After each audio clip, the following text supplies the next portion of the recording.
नमस्ते मित्रांनो, बघा शेळ्या कशा चरतात बांधाच्या कडीने. आणि सोयाबीन बी एक नंबर आलेला आहे. काय सोयाबीन बघा, एकदम एक नंबर क्वालिटी मध्ये सोयाबीन आहे बघा. जवळपास 4 एकरचा तुकडा आहे. इथं 2 एकर आहे ना वरल्या कडीला 2 एकर आहे.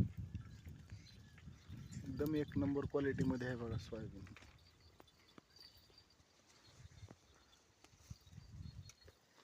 पेर व्यवस्थित झाली का सोयाबीन एक नंबर येते.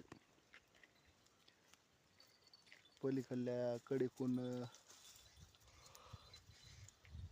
बांध आहे तिथे एक, आणि त्याच्या पलीकडे एक तुकडा आहे. एकदम एक नंबर क्वालिटीतले सोयाबीन आहे.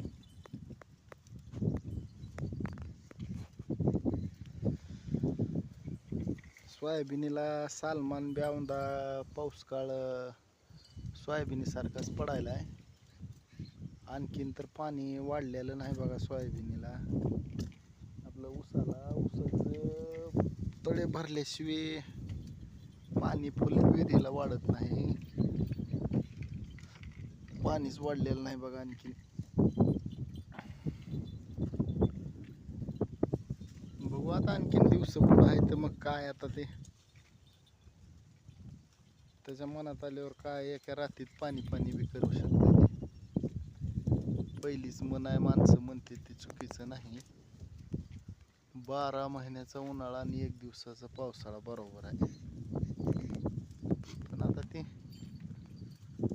पडावं लागतंय, पडच नाही. वेळ पुढं आलाय ना. 2 महिने झाले त्यानं झडीच्या नक्षत्रात साठा खाल्ला भरायचा, ती भरला नाही. त्याच्या अवघानं थोडा संशय आहे. एखाद्या वेळेस जरी बी पडला तरी पाणी पुढे जास्त दिवस टिकायचे नाहीत असं वाटायले.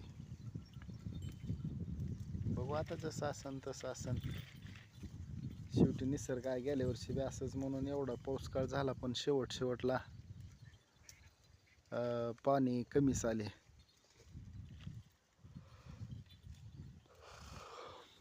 बघू आता जसं असन तसं.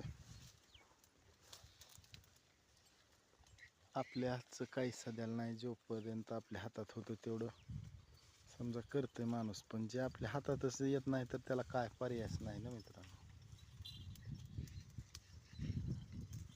तर ठीक आहे, धन्यवाद मित्रांनो.